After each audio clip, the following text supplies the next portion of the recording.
네, 개념원리 215페이지 공통수학원 발전 19번 연습 문제입니다. 자, x값이 0 이상 3 이하의 범위를 가질 때 얘가 항상 성립해야 되거든요.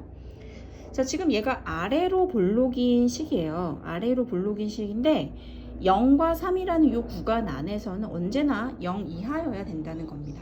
자, 이런 문제를 풀 때 제일 먼저 확인을 해야 하는 거는 1차 계수입니다. 1차 계수가 안 나왔어요.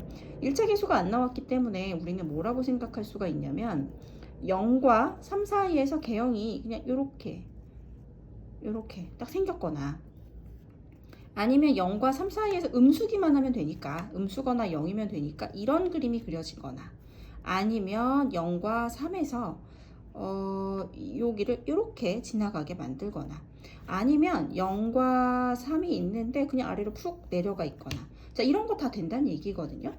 얘가 언제나 0 이하가 되니까 이런 문제를 풀면 되는데 그럼 무슨 말이야? 이 함수를 f라고 생각했을 때 f에다가 0을 집어넣으면 음수거나 또는 0이란 얘기예요.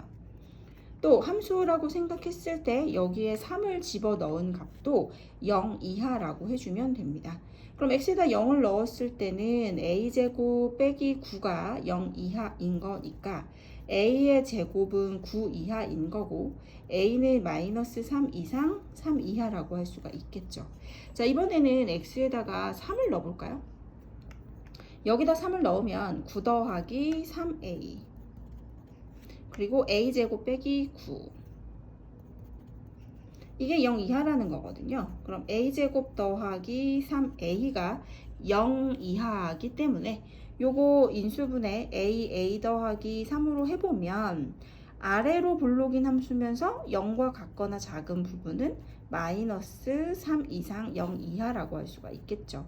따라서 자, 두 가지 조건을 모두 만족해야 되거든. 0이었을 때도 3이었을 때도 모두 성립해야 하는 거니까 문제의 정답 마이너스 3부터 3까지 마이너스 3부터 0까지 공통범위를 찾아야 됩니다.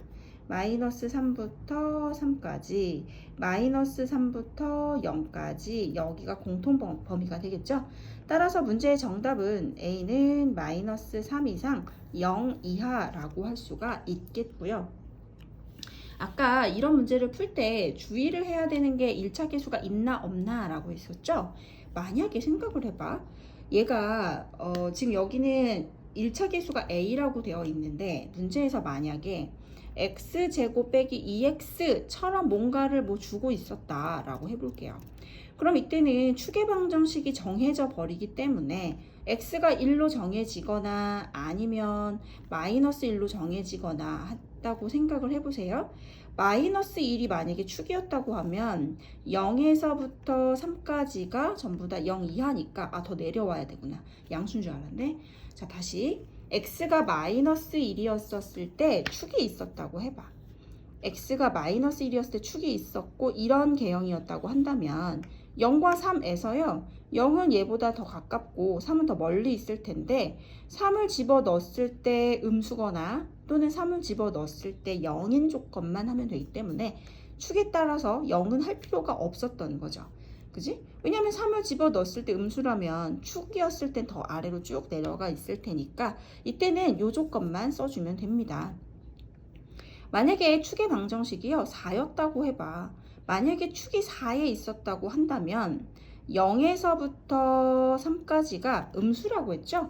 그럼 이때는 3을 할 필요가 없이 0이었을 때만 음수거나 0인 조건만 써주면 되기 때문에 1차 계수를 꼭 확인을 해서 어떤 숫자로 줬는지 아니면 문자로 줬는지 확인을 해야 합니다.